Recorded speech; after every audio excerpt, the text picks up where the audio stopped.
Welcome to A Better HR Business, the podcast that looks at how HR consultants and HR tech firms grow their businesses and how they help their employers to get the best out of their people. Remember, for show notes and downloads, go to www.getmorehrclients.com/podcast. That's getmorehrclients.com/podcast. Okay, let's get started. Hello, welcome back. Great to have you along. And I'm really looking forward to today's conversation with Paul Falcone. Paul is a fascinating guy and a super nice guy with an amazing background, amazing history. We're going to dive into that in a second. But firstly, Paul, thank you very much for joining me today. My pleasure, Ben. It's great to be here. Yeah, you've been traveling around for the summer vacation, but where are you normally based? Normally based in Los Angeles. LA, brilliant. And that makes sense because, as I alluded to in the intro there, that you've got an amazing background with a pretty heavy sort of focus, let's say, in the entertainment sector. So Paul was the former CHRO at Nickelodeon with senior HR positions and so on in Paramount Pictures, Time Warner, and City of Hope. So fascinating stuff. I'd love to dive into that. I also want to learn a little bit about how you transitioned into the business world and how we incorporate book writing and so much more into that. So do you want to just give us a quick overview of your role as an HR leader within the entertainment sector?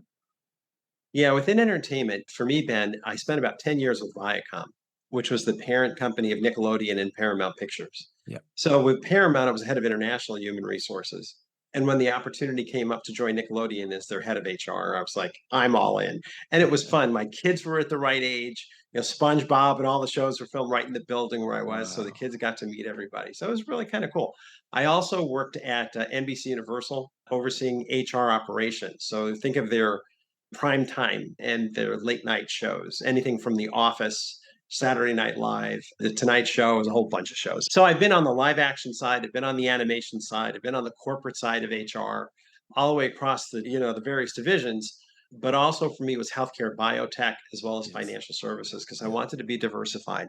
I didn't want to only be a one industry HR person. For me, I thought that diversification was important. Yeah. And in the end, it turned out that it was. So I'm glad I did it that way. Yeah, I'm a big fan of that sort of diversification approach. I've got mining, oil and gas, consumer goods.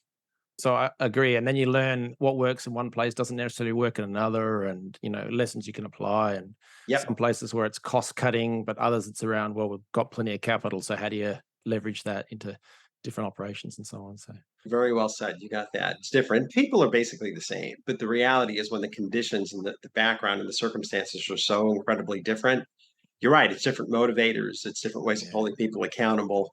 So it depends. Yeah. I mean, I'm from Perth in Australia, which is a mining and oil and gas town. I remember a group of engineers during the boom time, so employee attraction and retention. So retention was the big issue. And a bunch of engineers were getting pretty annoyed at the quality of the wine they'd been presented with, pretty fancy bottles of wine. And it wasn't quite right vintage for them, So yeah. So tell us about Paul Falcone, workplace leadership consulting. What is the work you do? So obviously there's workplace leadership, but there's so much more to it, the communications, executive coaching. Do you want to give us a bit of an overview there? Yeah, I wanted to be diversified, Ben, and I had been thinking about this for a long time. But last 4th of July, 2022, I launched my own consulting firm, and I was scared. When you're 3 decades of getting a paycheck and regular benefits, and all of a sudden it's like, okay, you eat with, you kill. So good luck. It was different. It was just a very, very different mindset for me. And it was exciting on the one hand and something I'd been preparing for, I think, for 3 decades in my mind, at least. But yeah, it's hard to make that transition. So for me, my verticals were, I do a lot of training and speaking at conferences because through the 3 decades, I've been I still am a columnist for SHRM, the Society for Human Resource Management. I've now written 17 books between the American Management Association and HarperCollins. And so I would speak at SHRM conferences and whatnot. And so I thought part of what I would do would be keynote speaking because I like that, which kind of lends itself to special events, corporate offsite retreats, and that kind of thing. So there was one vertical. Another thing was I decided I would get certified as an executive coach. To me, it's like that was kind of natural. Obviously, doing the teaching, which is what I'm best at, in a group setting or for a small company or for a conference is just different than one-on-one, but it's still teaching. It's still basically the same idea. So for me, I wanted that to be a vertical. And, there are other things I can do too. I thought, well, maybe I can do expert testimony, expert witness work, and the legal thing. But I thought, nah, not too much, not too fast. Yeah. Just focusing on those two areas, the executive coaching and the management training, going into companies and then doing keynoting. I guess it's three areas. That was enough. In the last year, I have to say, knock on wood, has kept me pretty busy. Yeah, exactly. I forget the book, but is it good to great? One of those about the hedgehog principle, that the hedgehog can't run very fast and it can't camouflage itself, but it can roll into a ball really well and put some spikes out. So focus on Yep. what you're good at. Focus on what you're good at. And Yeah. those are the things that I love doing. Interesting thing was, so my last full-time job, I was 5 years as the chief human resources officer for an organization called the Motion Picture and Television Fund, which is a healthcare nonprofit. And in California, they know it as the retirement home for the people from the entertainment industry. They wanted someone with entertainment and healthcare. And so I had that background. But going through COVID was really hard. I mean, Yeah. COVID started in a retirement home in Seattle, in our country. Wow. And it's like, taking care of the elders for those 2 years was really tough. So I ended up giving, 4 months notice, found my replacement, trained my replacement, no drama. But that did it for me. I was ready. I was part of the gray resignation. That's it. I'm not staying until I'm 67. I want a 10-year run to do consulting and just focus on the stuff that I love doing the most. So I've been fortunate to be able to do that. Brilliant. So personally, I've helped a lot of people transition from the corporate world into starting their own HR related business. HR might be recruitment or diversity and inclusion, belonging, etc. But you didn't just jump cold because, as you said, you'd written so many books, many of them being bestsellers, number one on Amazon for the HR related categories and so on. So what is it that got you started writing in the first place? And was it worthwhile doing? Oh, yeah, very much so. It informed my career. I knew that I wanted to work for name brand companies that people would know globally. That was important to me just because on the back of a book jacket, it looked better to say Nickelodeon and Paramount Pictures than anything else. I happen to live in Los Angeles where a lot of people work in the entertainment space because it's probably our biggest industry, or at least one of them. And I just thought that would have a natural appeal. But even working in the smaller companies, the nonprofits, the Fortune 500, the international role, which was head of international HR for Paramount, all of it was to inform my writing because I love this stuff. And I know that sounds geeky, but I find the idea of leadership in different types of environments to see what works, what doesn't work is absolutely fascinating. And my wife was the one who said, don't work till you're 65 or you're 67. I know you're going to want to work till you're 90. Spend 5 or 7 years building up your practice so that by the time you reach 65 or 67, you'll have a full practice behind you with established clients. And I thought, she's the brains in the outfit. I married up. And you know what? It was a great idea. And so I'm now 1 full year into it and I'm really enjoying it. I'm just doing stuff that I love doing. And it's a little bit like always being on vacation. So just saying, I'm having a fun time. I love it. I love it. And on the writing the books, I haven't written books, but I've written, for instance, training programs, workshops, and things. I always enjoyed doing that side of things. And I found that when you're preparing stuff like that, or in your case, writing books, and I know you give keynotes and things like that, it kind of crystallizes your ideas and advice in a way that wouldn't necessarily happen if you're just going through the motions of doing a job. Is that fair to say? 100%. The expression is teach what you choose to learn. Ah, And so when I went through UCLA, I had my bachelor's and master's from UCLA in literature. So I'd had nothing to do. I didn't know what I was going to do when I graduated, but I ended up finding my way into human resources and I wanted to get my certification. And they have a 2-year certificate program. I went through it. A couple of years later, I decided I wanted to try and teach. Knock on wood, they let me start a program there. And I've been teaching with them for years. The catch, though, was the students would have the same questions. And after I'd hear that enough time, or the challenges in the workplace would be the same questions from the managers, there'd be an article in that, or 2 articles, or 10 articles. And then once I had a bunch of articles, it was time for a book.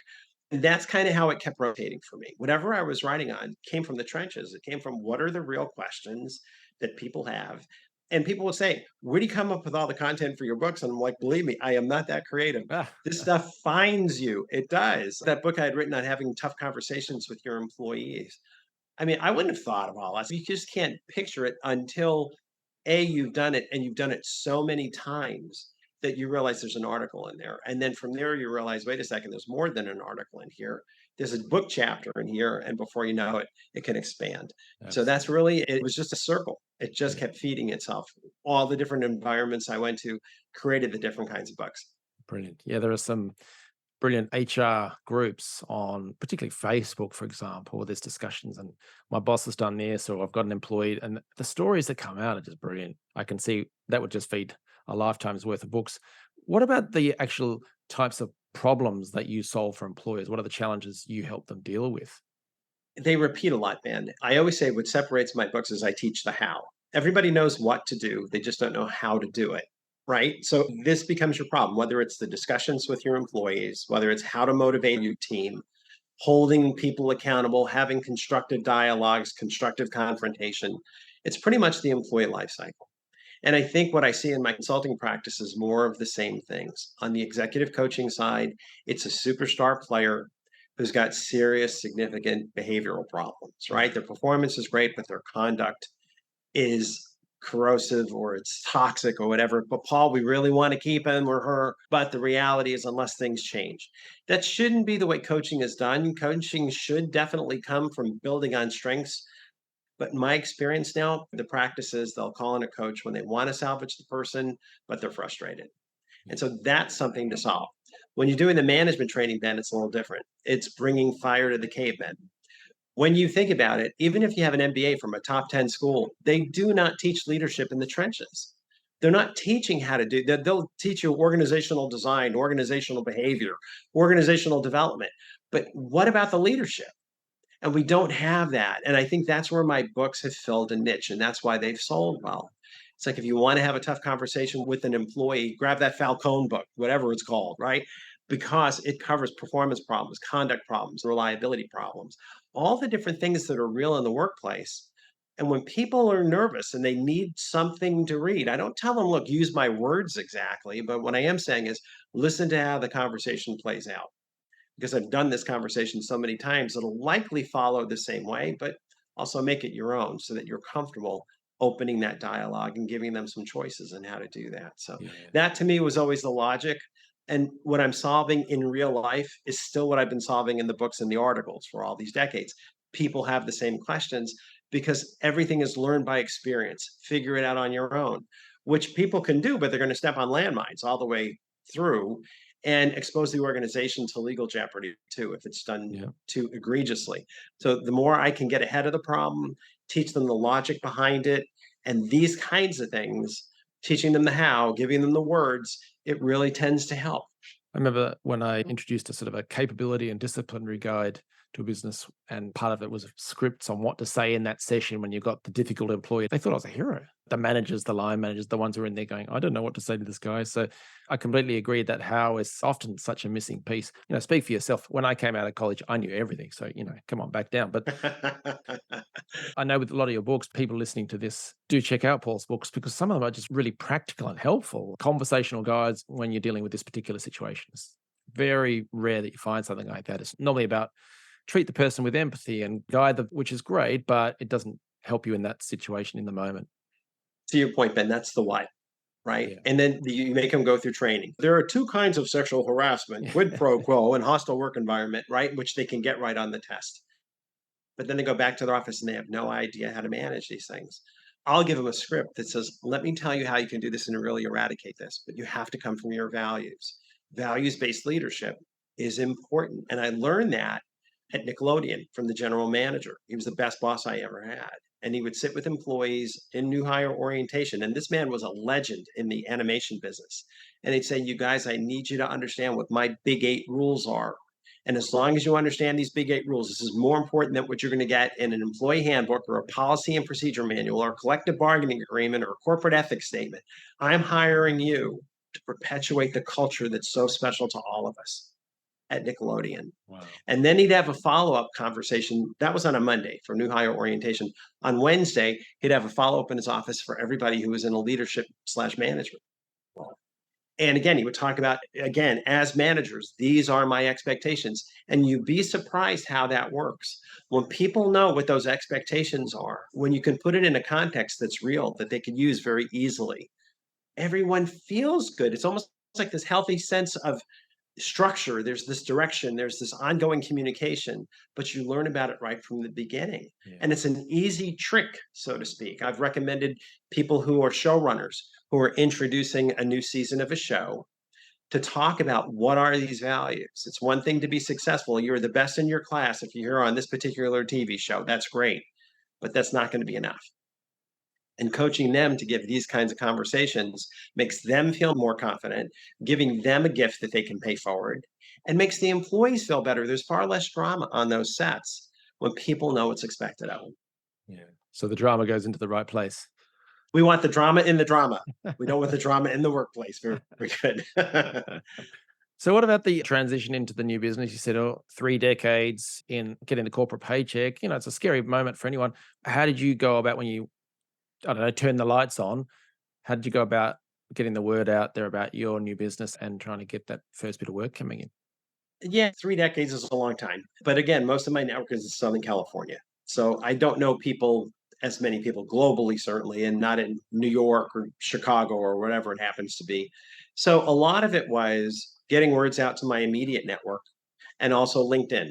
For me, doing the LinkedIn announcements really seemed to make a difference. A Mm, lot of people came back and said, "Oh, I didn't know you were doing that now. Good to know, Paul. We'll keep you in mind." yeah. So I had that LinkedIn network already built up. And to me, then that really, really helped. And the other thing I'll do is I'll reach out to people on LinkedIn who has a CHRO title and say, "Hi, I'm Paul Falcone. I'm the former CHRO of Nickelodeon, blah, blah, blah, blah, blah. And now I have my own consulting business. If you'd like to connect, if I can ever help with anything, feel free to reach out." And some accept my invitation and some don't. And that's okay. You just don't know. But I didn't want to do cold call. I knew I wasn't comfortable in that. And my approach to business development has always been, how can I help? Even the idea of taking people in the same industry and introducing them to one another so they have their own networks within their own business, a field, that's important. HR people, like anyone else, we're busy. Mm. And we don't necessarily have the time to go to the luncheons. So sometimes just saying, I'm happy to introduce you to this person who's kind of at this company that I know you know the firm, but in case you haven't met each other, I'd be happy to do an email introduction. Those things are nice for me. That to me is giving a gift. And I think they'll always remember who was the person who, brought them together. That's more comfortable. That's more my style for doing new business development. I like that. Yeah. So it's that relationship building, making connections between people and strengthening that, which is so important. And also letting your existing network that you've hung out the shingle, you're open for business and just doing it in an informal but friendly or helpful way in some cases. And I guess one challenge some people have on the LinkedIn front is that it's just so big or there's so many ideas. You've got experience in so many different areas. What do you talk about? How do you not get overwhelmed when trying to work out what to say on LinkedIn? Well, you only have so much space when you're doing an introductory email, right? So I kind of keep it short. I try and leverage my credentials. When people see CHRO of Nickelodeon or former CHRO, that means something. I mean, people will at least pay attention to that. So that's an advantage that I have. Other people have other advantages. Whatever your advantage is, that's your first sentence. Yeah. And then to then say, what I'm now doing is this. And if I can ever help with anything, or if you'd be kind enough to keep me in mind if you hear of anyone who may need of my services, I'd appreciate it very much. Thanks! Exclamation point, Paul. There you go. And there's an email. And I think for some people that works. Other people may say, well, you may have been an HR person, but now you're a vendor and no thanks. And I'm okay with that too. What do you can't control everything. But the thing that's so cool about LinkedIn to me is I can identify people by their title, and I'm industry agnostic. I don't really care what size of the company they're in either, Ben. I mean, I've been doing work for very small startups that just got their venture capital funding to Fortune 500 companies. And it all depends where the network is. So if people that I know from a Paramount Pictures call me up, boom, now I'm in a Fortune 500. But if someone who I worked at Paramount with 20 years ago, is now at a startup company, boom, now I'm in that space. I've gone from, restaurants to high tech manufacturing to biotech. I mean, I'm all over the place, but that's what I'm loving so much about Doing consulting what you love. is like Yeah. you're helping people solve solutions in very, very different and very, very dynamic environments. And that's a challenge for me that I'm just really excited about. It's nice to be so excited. It's like I feel like I'm in a new job and I love my company. It's That's like, so yeah, good. it's kind of Paul Falcone Inc., but it's that kind of idea. Yeah, I love it. And you said that when you're sending these emails or LinkedIn messages to people, and some say, yeah, that's great. And others say, no, you're a vendor, go away. That's cool in itself because back in the corporate world, we couldn't choose our bosses. It was just, that's who we get. But when it's your own business, that's great that they are self selecting out. maybe we don't necessarily want to work with the person whose instant reaction is, "You're a vendor, go away," because we're all just people. So that's one thing. I think it's great that you can choose who you work with, for one. And then secondly, I think people sometimes forget in the world of HR, leadership, et cetera, that when you make an impact with a person or a business, it then has flow-on effects. If you help them improve their communication style, their leadership style in a positive way, the flow-on effect even flows onto the employees' families and all kinds of stuff. So I can see the smile you had when you were describing all of that. So you have a huge impact. Totally agree. And the thing too is you feel like you can change lives. I've always said leadership is the greatest gift the workplace offers because it allows you to touch people's lives, build their careers, pay it forward, build more leaders in turn. When you look at that, a lot of this stuff is just changing your perspective on what you're doing. I don't ask people to totally reinvent everything. That would be silly. But it's like, look, your house is okay, but look at the foundation. Maybe there's a couple of bricks you might want to replace. And let me kind of share with you what you might want to replace them with. And the funny thing is, if you're putting some healthy bricks in an older or an established foundation, and I shouldn't use bricks with the idea of flowers growing, but it does kind of grow. Yeah. It's built on a healthier foundation and they start to feel better about themselves. And my goal is if I can make you feel more self confident about what you're doing in the business world, believe it or not, it has a personal world impact too. It really does. If you know how to have conversations with your employees, you're going to have a better understanding of how to have conversations with your kids. It's just that same kind of thing. And the only other thing I'd say, Ben, is we make it so hard because we tell ourselves, Tail, well, you're a manager now, so you don't need anyone's help. You should be able to do this on your own. Baloney. Leadership is a team sport. You need to know where to go to get ideas. You need to know who to share things with when you're concerned about something. You're not an island. And the truth of the matter is, in a very simple exercise, I tell people in my classes, first question is, would you want to work for you? I do want them to think about that. The second question is, tell me about your favorite boss and what made that person so. And they start raising their hands and they say, my favorite boss was someone who trusted me, made me feel like my opinion mattered, I had a seat at the table. Then the next person says, my favorite boss is someone who challenged me to do things I didn't even think I was ready for. She seemed to have more faith in me than I had in myself. Where we're going with this is what makes someone your favorite boss is simply who you are, not what you do. If you come from a standpoint of caring and character, those are my two words. You respect them, they respect you, and you care about them. Just set the space up for them to thrive. They're going to figure out their own way to do this. And then 20 years from now, they're going to say you were their favorite boss because you gave them the room to learn. You were there like a parent. It's kind of like that roots and wings, as they say. I had the roots. I understood what was expected of me. And Paul certainly had high expectations, but he gave me the room to find my way. And he was there whenever I needed him to course correct or run ideas by. That's it. Forget micromanagement. You don't need to do the work for them. These are adults, but you do have to be able to give them the space to find their own way. And when we kind of simplify things like that, I think people start to see the wisdom in this as opposed to the grind of it all, the exhaustion of it all, the ongoing crises. It is hard these days. I get it. I've got a new book coming out next week. It's called Leading Through Crisis. It's that same idea. There's been so much, especially since COVID, and still so much coming at us. But the reality to me, Ben, is give them the simple truths, help them reinvent themselves, and feel like they can build their self confidence. And it does really improve their lives overall. Absolutely. There's powerful advice there. And also for people listening who might be running HR related businesses with their teams themselves, because that can have that huge flow on effect. Kind of feeds into my next question, because I think people watching this, listening to this, realize you've got so much wisdom and advice to share. You have actually bottled a lot of that up and have created a pretty powerful YouTube channel where you've been interviewed all over the place and you've kind of pulled it all together and you've got some other interviews and talks and things like that. What made you want to, I don't know, share some of that in the online world of YouTube? Because, writing it only goes so far. I think the videos make a big difference these days, especially if they're short ones. Yeah. I mean, some of them are 90 seconds and some of them are podcasts, but people collect their data different ways. Some like to read a book, some only want to read an article, and some would rather listen in the car. And there's different ways to do it depending on how you learn. So I just thought that was too important a landscape not to pursue. Yeah. And I'm enjoying it. I'm having a great time. I'm still learning how to put things on YouTube. I'm mastering that. I'm also learning how to do a blog on my website. So I'll be announcing the blog pretty soon too. But you know what? Again, it's cool because I get to reinvent myself. I get to learn all this new stuff. It does feel like it was 35 or 40 years ago when I was, getting out of school and kind of wow, the whole world is your oyster. It's really kind of a fun time. So having gone through what you've gone through in terms of the transition into the new business and creating and winning new clients, doing marketing, etc., notwithstanding all of the books you've been writing, and you've got the new one coming up, which we can get the details of in just a moment. But what advice would you have? Any lessons that you might share for other people running their own HR-related businesses? Maybe things to focus on or avoid? What are your overall bits of advice there? First, I want to be Ben when I grow up, just so you know. I think everyone should just try and be you, and life is going to be much easier. No, but seriously, keep it simple and have fun. We need to lighten up. I mean, we have to be the voice that calms the room.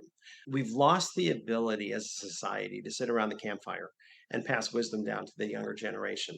We're all too busy. We're all looking at our phones. And the funny thing, too, Ben, what a lot of people don't realize is when it comes to Gen Y, the millennials, the 45 and under crowd, and the Gen Z, the Zoomers, the 25 and under crowd. These are the two most studied generational cohorts in world history. We know everything about them. But the thing that's scary is the Gen Z, the kids, the 25 and under crowd are testing out as the most isolated, the loneliest, the most depressed generation on the planet, even more so than people in retirement homes. COVID didn't help because with everyone working remotely, it only exacerbated a problem that already existed. So the reality is, if you think of what I call selfless leadership, this idea of make of your life a gift, pay it forward. What can you do? And career and professional development keeps coming up as one of the top 5 things that Gen Y and Gen Z want. What does that look like, especially in terms of your 25 and under employees? How can you help them? They didn't grow up with the same socialization as prior generations because it was all digital. And as a result, they're suffering from that. If you just keep it through that perspective, just looking at it through that lens, where's the gift? How are you making it a better place for these younger professionals? And how do you go out of your way to become their favorite boss? It's a very, very simple prism because if they can say, Paul Falcone is the best boss I've ever had, that carries with it everything: employee engagement, employee satisfaction, employee discretionary effort, creativity, innovation. It's all there because you're making it safe for them to be themselves. You're helping them build their own self confidence. And what better is that? I mean, that's really why we work. I pay checks and benefits. I get that. I understand that. But really, what's the difference that we make on the planet? And you can't just look at that in terms of your private life. You have to look at it in terms of your business life. My argument is be successful through people, not despite them. And when you can look at it that way and figure out where's the gift that I'm giving, it just puts it all in perspective. And perspective is everything. Final thought for me is change your perspective and you'll change your perception. And what I mean by that is if you change your perspective, if you change the way you look at something, you'll experience it differently. Yes, it still may be hard. Yeah, you still may get laid off. Yeah, you can lose your job, blah, blah, blah, blah, blah. But you're going to see it and experience it differently because you have a healthier perspective going through it. Getting laid off is a rite of passage these days. It's just not that big a deal. But at the same time, it can be really, if it's the first time happening, especially, it can be really painful. Get people to look at things from the 30,000 foot view. Help them have perspective. Get them out of the weeds. That's your job as a leader. And that's what a staff meeting is about. That's what a one-on-one meeting is about. That's what a quarterly professional development meeting is. These are opportunities for people to thrive. And you won't know unless you ask. So my job is to help you have the words, the questions, but again, caring and character, that's really where it all comes down to. It's that simple. We shouldn't make it any harder than that by telling ourselves these other stories that are, I hate to say it, but they're nonsensical and made up. Again, would you want to work for you? And if the answer is yes, I'd love to work for me, you're doing everything the right way. Keep it simple. And if your answer is, well, sometimes, I don't know, not really, then there's probably something there that needs to change a little bit. Well, I'm sure I'd love to work for me. I'm wonderful. But no. So, Paul, if people want to learn more about you and about the business, Paul Falcone Workplace Leadership Consulting, and about the new book, the videos, etc., what should they do next? Thank you for asking, Ben. So my website is just paulfalconehr.com. It's pretty simple on that one. Or you could look me up on LinkedIn. LinkedIn obviously is just Paul Falcone 1. Or you can find my books on Amazon, Barnes and Noble, or wherever fine books are sold. So just pop my name in there. But the last name is Falcone. It's just like Falcon the bird, except there's an E at the end, which, yes, makes it Italian. So there we go. Got it all explained. So if you're listening to this on the go, check the show notes. So it's paulfalconehr.com. We'll also have Paul's LinkedIn and to the books and to the videos, etc. And then finally, what's the name of the book coming out? Okay, it's called The First Time Manager, Leading Through Crisis. Ben, there's a book called The First Time Manager.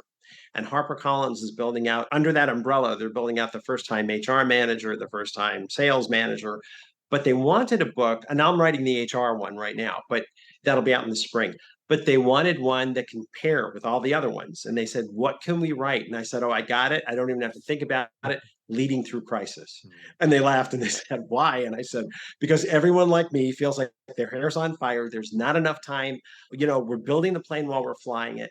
And how do we give managers the tools to get through these really, really hard times of tremendous change and disruption and crisis? And they loved it. So that book comes out on September the 5th. Excellent. We'll update the show notes to have that when that is released. If you're listening to this ahead of time, otherwise, go check out the book now if it's already been released. If you're listening to this in the future, how exciting.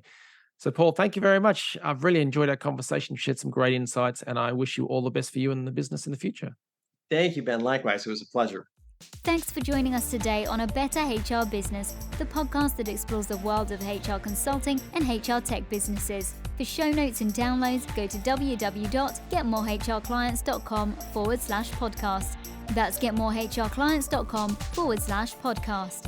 Remember to subscribe and share the show with any friends who are busy growing a HR business. Thanks, and see you next time.